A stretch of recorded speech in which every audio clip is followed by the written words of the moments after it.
성도 여러분 안녕하세요. 저는 앤드류스 한인교회를 섬기고 있는 서상규입니다. 오늘 이 말씀의 시간에 오신 여러분들을 환영합니다. 여러분들은 혀를 이 사진처럼 동그랗게 말 수 있으신가요? 저는 혀를 말지 못합니다. 아마도 중학교 시절 학교 생물 시간에 배운 멘델의 법칙, 우성과 열성에 대해서 기억하실 것입니다. 유전 형질에 따라 우성과 열성으로 구분짓는 것을 말하죠.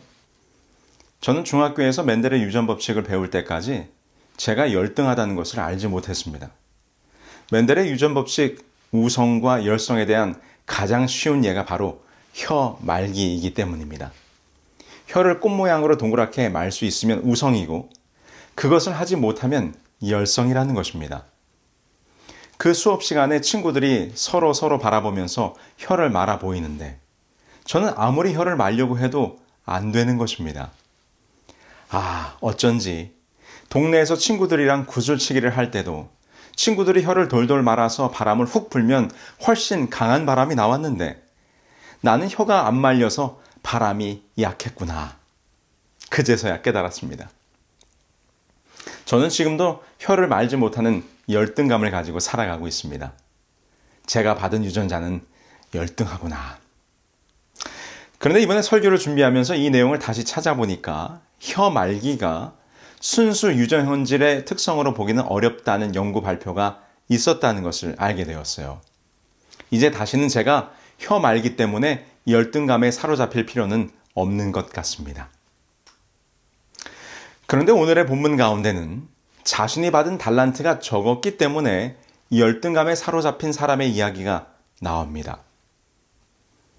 또 어떤 사람이 타국에 갈제 그 종들을 불러 자기 소유를 맡김과 같으니 각각 그 재능대로 하나에게는 금 5달란트를, 하나에게는 2달란트를, 하나에게는 1달란트를 주고 떠났더니 5달란트 받은 자는 바로 가서 그곳으로 장사하여 또 5달란트를 남기고 2달란트를 받은 자도 그같이 하여 또 2달란트를 남겼으되 1달란트 받은 자는 가서 땅을 파고 그 주인의 돈을 감추어 두었더니.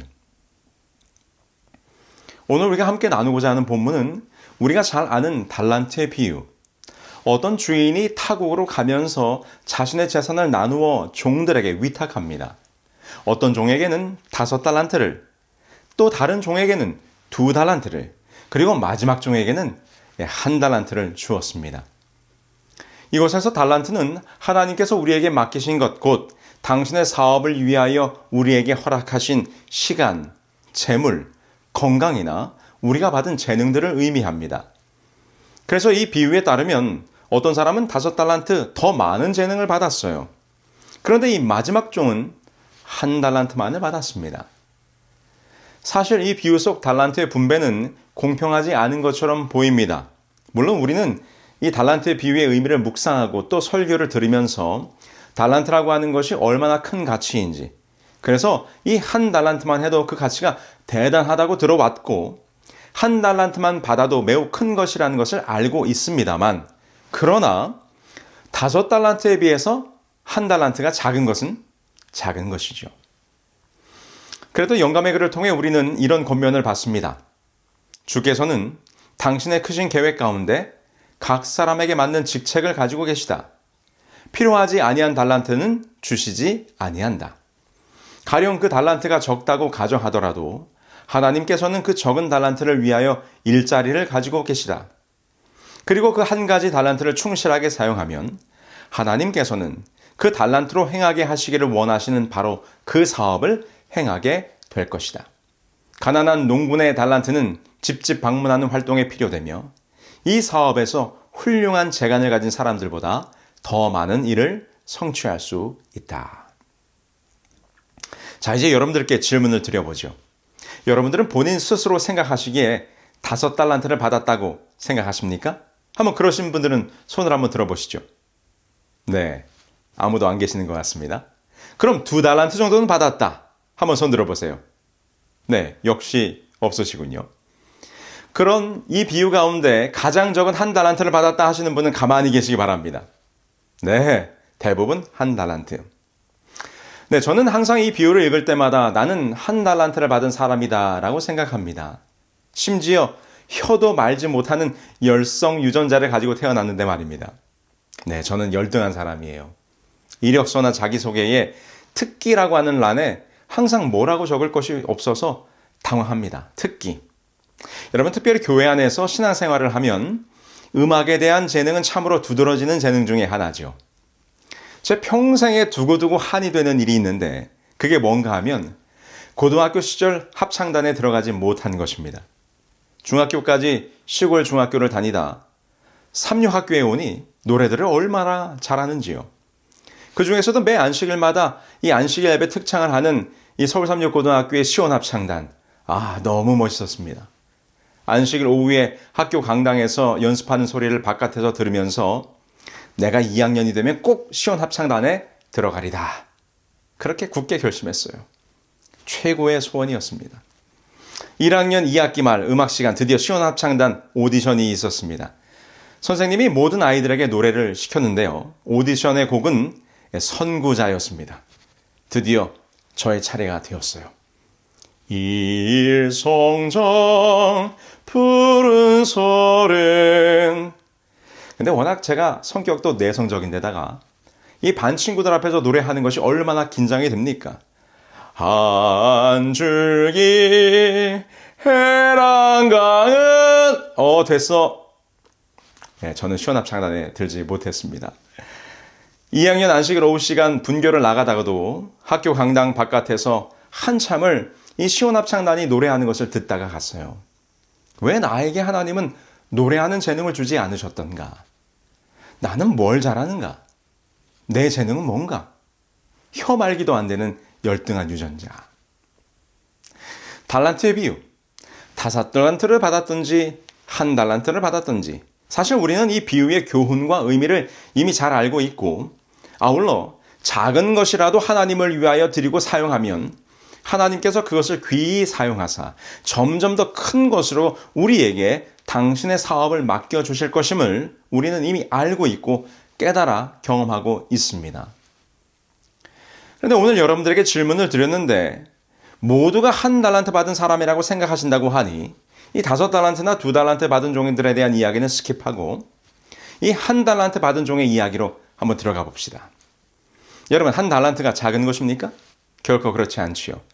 당시 실제 화폐 단위로 따질 경우 은화 1달란트는 6천 드라크마인데 이 1드라크마가 시골 노동자의 하루 품삯으로 요즘 최저임금 시간당 11불로 계산해보면 화폐 단위로서의 은화 1달란트는 근 53만 불에 해당하는 가치입니다. 그런데 그 1달란트 받은 종이 그것을 어떻게 했습니까? 오늘 본문의 이야기는 이렇게 흘러가죠. 오랜 후에 그 종들의 주인이 돌아와 저희와 회개할세 5달란트 받았던 자는 5달란트를 더 가지고 와서 가로되 주여 내게 5달란트를 주셨는데 보소서 내가 또 5달란트를 남겼나이다. 주인이 돌아와 회개를 합니다. 5달란트를 더 남겼어요. 주인의 칭찬이 이어지죠. 그 주인이 이르되 잘하였도다 착하고 충성된 종아 내가 작은 일에 충성하였음에 내가 많은 것으로 내게 맡기리니 내 주인의 즐거움에 참여할지어다 하고 이 2달란트 받은 종은 어떻게 되었습니까? 2달란트 받았던 자도 와서 가로되 주여 내게 2달란트를 주셨는데 보소서 내가 또 2달란트를 남겼나이다. 그 주인이 이르되 잘하여도다 착하고 충성된 종아 내가 작은 일에 충성하였음에 내가 많은 것으로 내게 맡기리니 내 주인의 즐거움에 참여할지어다 하고 이 2달란트 받은 종도 또 2달란트를 남겼어요. 주인은 그 종에게도 칭찬을 합니다. 그리고 이 두 종 모두에게는 더 많은 것을 맡기는 축복이 주어지게 되지요. 드디어 1달란트 받은 종입니다. 바로 저와 여러분들이에요. 한번 봅시다. 잘했는지 못했는지.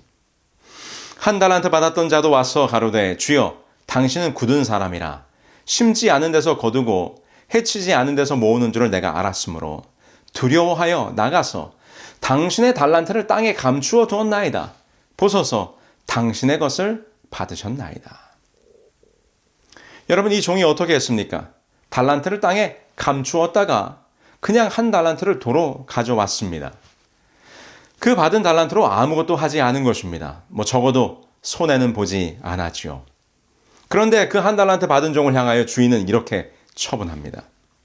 그에게 그 한 달란트를 빼앗아 10달란트를 가진 자에게 주라. 무릇 있는 자는 받아 풍족하게 되고 없는 자는 그 있는 것까지 빼앗기리라.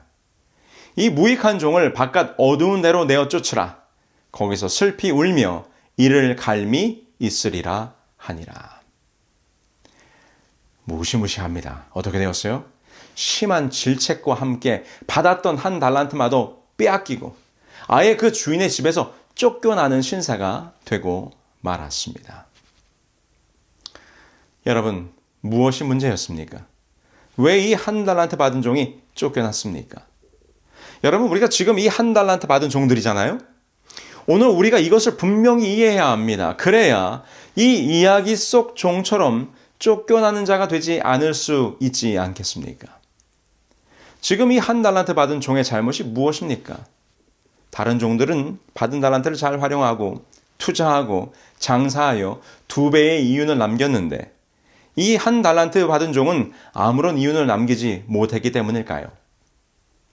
물론 표면적으로는 그렇습니다. 그러나 이 달란트의 비유에서 이 마지막 종이 주인으로부터 비난과 질책과 심지어 쫓겨남의 저주를 받았던 그 근본적인 이유는 그것이 아닙니다. 그러면 그가 주인의 집에서 쫓겨난 이유는 무엇인가요? 그것은 그가 그 주인의 품성을 오해했다는 것입니다. 이 마지막 종의 변명을 한번 들어보시기 바랍니다. 한 달란트 받았던 자도 와서 가로되 주여 당신은 굳은 사람이라 심지 않은 데서 거두고 해치지 않은 데서 모으는 줄을 내가 알았으므로. 당신은 굳은 사람이라.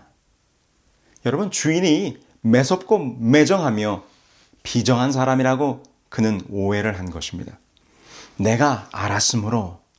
나는 당신이 그런 사람이라고 생각했습니다. 그래서 무서워서 두려워서 혼날까봐 겁이 나서 그냥 이 달란트를 숨겨두었다가 원금의 손실 없이 그대로 가져왔나이다.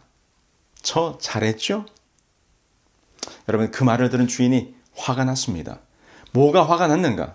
그 주인이 대답하여 가로되 악하고 게으른 종아, 나는 심지 않은 데서 거두고 해치지 않은 데서 모으는 줄로 내가 알았느냐? 무엇이라? 내가 그렇게 야박하고 쪼잔하고 매정한 사람인 줄로 알았더냐? 한 달란트를 받았던 그 종의 죄는 주인의 인격을 매도하고 왜곡한 것입니다. 주인의 마음을, 주인의 생각을 헤아리지 못하고 이 주인의 품성을 오해한 것입니다. 가려 뽑은 기별에서 이렇게 말씀하십니다.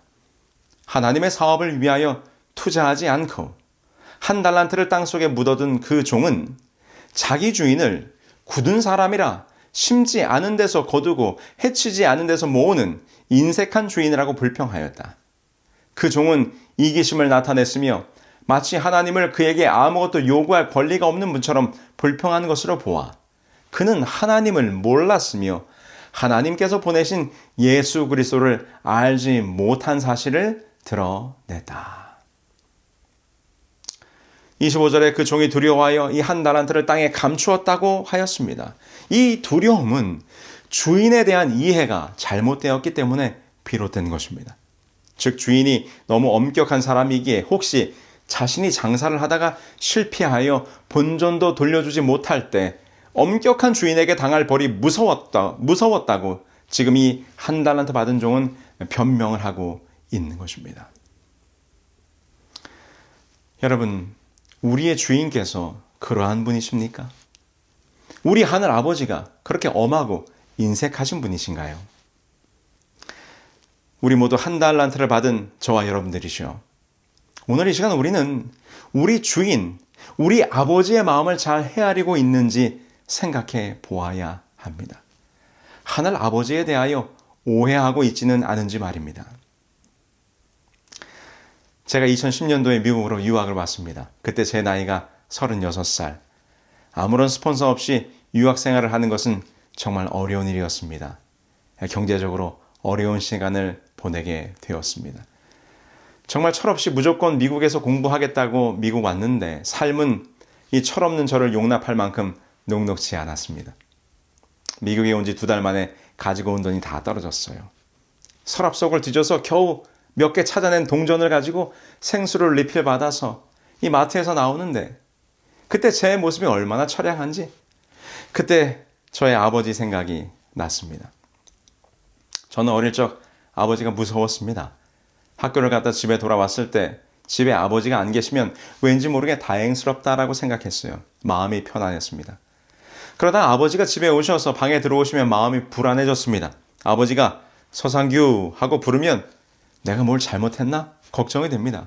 그리고는 슬그머니 방에서 빠져나갑니다. 많은 경우 예전 한국의 아버지들은 대부분 무서웠죠. 제가 국민학교 시절 저희 가족은 서울에서 살다가 시골 고향으로 내려왔어요. 그리고 젖소를 키우면서 이 젖소를 키우면 수익성이 있다는 말에 저희 아버지는 젖소를 사서 키우기 시작하셨죠. 근데 젖소 사업을 시작한 지 얼마 안 돼서 한국에 사료 파동이 불었습니다. 거실 마루에서 안방에서 하시는 소리를 들었습니다. 매달 수십만 원이 적자라는 이야기였습니다. 사료값은 폭등해서 비싼데 그렇다고 멀쩡한 소를 굶길 수는 없고 이 축산 영농의 꿈을 가지고 시작한 젖소 사업을 포기할 수도 없고 그런데 곧이어 한국은 속값 파동으로 속값이 곤두박질 치기 시작했습니다. 그래서 멀쩡한 소를 갖다 잡아버리는 일이 벌어지는 그런 때였습니다. 그러나 어느 날 거실 마루바닥에 앉아서 놀고 있는데 제 친구가 달려들으면서 소리쳤습니다. 상규야, 너희 아빠 지금 소하고 씨름한다. 뭐? 소하고 씨름을 한다고? 그게 무슨 소리야? 내가 보니까 황소가 너희 아빠한테 막 달려드는데 너희 아빠가 소뿔을 잡고 담벼락에 기대서 막 흔들고 계셔. 그래? 소하고 씨름을 하다니. 미국에 와서 마음이 답답하던 어느 날 그 장면이 떠올랐습니다. 아빠가 황소하고 씨름을 하신다. 여러분, 그것은 그냥 씨름이 아니었죠. 황소가 저희 아버지를 들이받았던 겁니다. 아버지는 그 순간 황소의 뿔을 잡고 몸은 담벼락에 끼셨는데 그 황소로부터 벗어나오시려고 안간힘을 쓰시고 계셨던 것입니다. 철없던 어린 시절에는 그 황소와 아버지의 씨름을 완전히 이해하지 못했던 것입니다. 왜 아버지는 그 들이받는 황소를 부여잡고 씨름을 하셨는가? 사료 파동이 나서 매월 수십만 원씩 빚을 지면서도 이 젖소에 우유를 짜다가 뒷발에 채이는 일이 다반사였어도 왜 아버지는 그 황소의 두 뿔을 부여잡고 목숨을 건 씨름을 하셨어야 했는가? 왜 그렇습니까? 가족을 책임져야 하니까. 자식들을 키워야 하니까. 가만히 그때를 생각해 보니까 그때 아버지의 나이가 바로 36살 제 나이였던 것입니다. 아, 아버지. 아버지도 그때 그 젊은 날에 그런 고민을 하셨구나. 제 어릴 적 기억 속 아버지는 무섭고 두렵고 화가 나면 불같은 분이라 제가 마음으로 항상 조마조마했었습니다. 그런데 제가 그 아버지의 나이가 되어 삶을 책임지고 가족들을 짊어지는 나이가 되니 나의 아버지의 그 젊은 날의 고민과 걱정과 마음의 무게가 이해가 되는 것입니다. 한 가족을 책임진 가장으로서 가족을 부양해야 하고 자식들을 키워야 하는 그 아버지의 마음. 여러분, 여기 마태복음에 예수님의 마음을 전혀 이해하지 못했던 제자들의 모습이 기록되고 있습니다. 마태복음 26장 39절로 43절. 너희는 여기 머물러 나와 함께 깨어 있으라 하시고 조금 나아가사 얼굴을 땅에 대시고 엎드려 기도하여 가라사대 내 아버지여 만일 할만하시거든 이 잔을 내게서 지나가게 하옵소서. 그러나 나의 원대로 마옵시고 아버지의 원대로 하옵소서 하시고 제자들에게 오사 그 자는 것을 보시고 베드로에게 말씀하시되 너희가 나와 함께 한 시 동안도 이렇게 깨어 있을 수 없더냐. 시험에 들지 않게 깨어 있어 기도하라.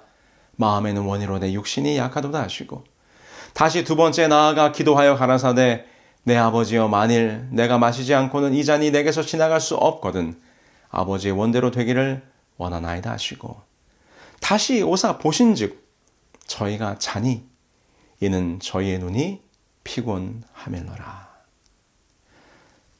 성도 여러분, 이 장면을 한번 보세요. 예수님의 마음을 전혀 이해하지 못하는 제자들의 모습을 보게 됩니다.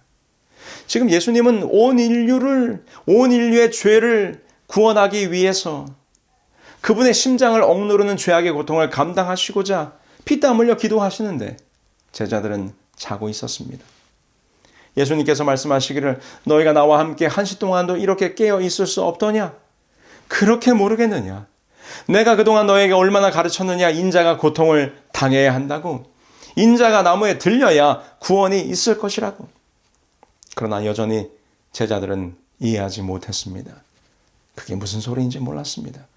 왜 예수님께서 저리 고통스러워 하시며 기도하시는지, 도대체 무엇을 위해서 싸우고 계시는지, 지금 왜 예수님은 겟세마나의 그 바위돌을 부여잡고 온몸을 발버둥치며 기도하시는지 제자들은 이해하지 못했습니다. 그래서 그들은 그냥 자고 있었던 것입니다. 그들은 주님의 마음을 도저히 하나도 이해할 수 없었습니다. 사랑하는 성도 여러분, 왜 저희 아버지는 황소의 뿔을 붙잡고 목숨을 걸고 씨름하셨어야 했는가?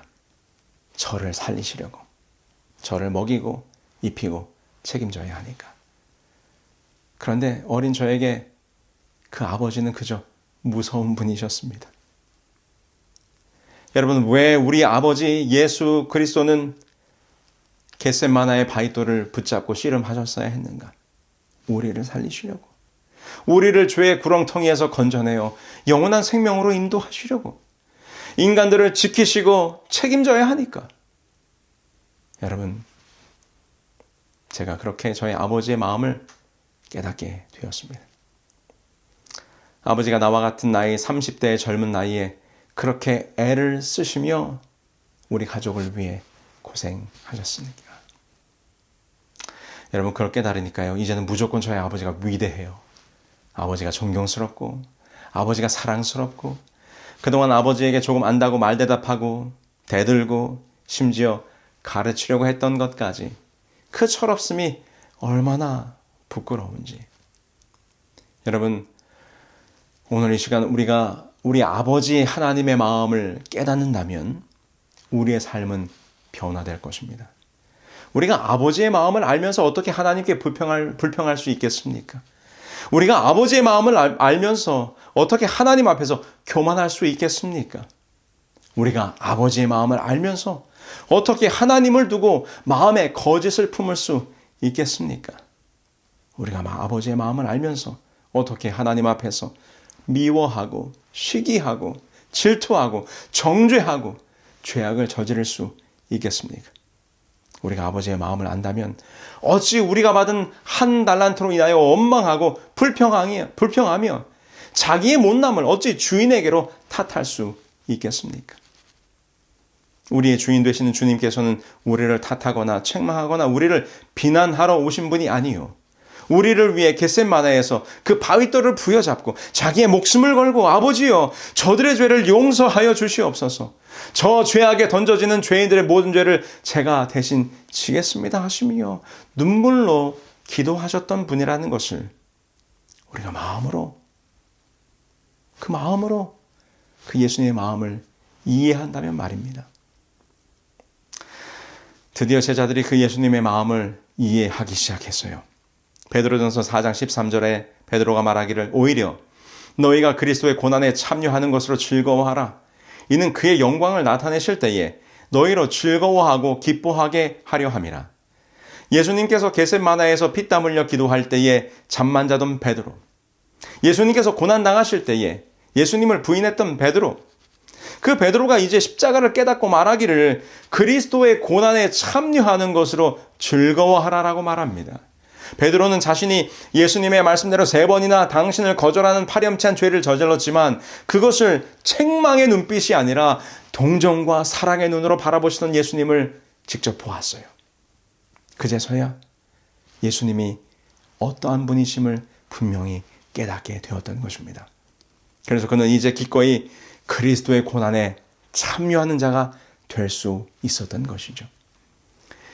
그렇게 고백한 베드로는 베드로가 로마에서 기꺼이 십자가에 거꾸로 달려 죽을 수 있었던 것입니다.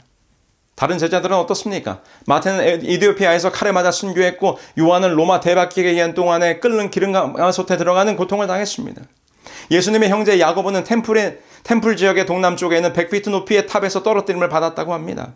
야고보는 밀친 사람들이 야고보가 떨어진 후에도 그 생명이 붙어있음을 보고 채찍으로 때려 죽였다고 합니다. 나다나엘이라고도 불리는 바돌로메는 소아시아로 간 선교사였습니다. 그는 오늘날 터키에서 예수님을 증거하다 아르메니아에서 간증하던 중 채찍에 맞아 순교하였습니다. 안드레는 그리스에서 X자형 십자가에서 순교했는데 7명의 군사가 살이 벗겨지도록 심하게 채찍질을 한 후 그 고통을 더 길게 하기 위해서 십자가에 묶어 두었다고 합니다. 안드레는 죽는 날까지 이틀 동안 십자가에서 그를 고문했던 사람들에게 설교를 했다고 합니다. 사도 도마는 인도에서 교회를 세우고 다니는 선교 여행 중 그곳에서 창에 찔려 죽었다고 합니다. 가룟 유다를 대신해서 선택된 사도 마띠아는 돌에 맞아 죽은 후 참수당했다고 합니다. 여러분, 이것이 하늘 아버지의 마음을 깨닫게 된 제자들의 변화된 모습이었습니다. 그래서 우리 아버지가 우리를 구원하기 위하여 친히 죽음의 고통을 당하셨던 것처럼 이제 그들도 그 아버지처럼 어떤 고난도 두려워하지 않고 기쁨으로 그 고난을 받아들였던 것입니다. 아버지의 마음을 깨닫게 되었을 때 우리가 하늘 아버지의 품성을 온전히 이해하게 될 때에 우리는 변화될 수 있습니다. 나에게 주어진 아무리 작은 것이라도 순종하며 그 작은 하나의 달란트를 내가 가진 전부를 하나님께 드릴 수 있는 헌신이 우리 마음 가운데 생겨날 것입니다. 한 달란트를 받은 저와 여러분, 우리 모든 성도 여러분들이시요, 오늘 우리를 향한 하늘 아버지의 마음을 헤아려 보시고 하나님의 마음을 깨닫는 우리 모두가 되기를 간절히 소망하며 말씀을 마치겠습니다. 하늘에 계신 저희들의 아버지 하나님, 오늘 달란트의 비유를 통해서 한 달란트 받은 자가 그 주인의 품성을 이해하지 못하여 크게 범죄하였던 것처럼 오늘 우리 또한 아버지의 마음을 오해하거나 아버지의 마음을 이해하지 못하는 우매한 제자들이 되지 않도록 도와주시며 우리를 위하여 기꺼이 자신의 목숨을 버리사 우리를 구원하셨던 그 아버지의 크고 놀라운 사랑의 품성을 이해할 때 그것에 감동하여 우리 또한 아버지를 사랑하고 아버지를 따라가는 우리 모두가 될 수 있도록 축복해 주시옵소서. 이 모든 말씀 예수님의 이름으로 기도합니다. 아멘.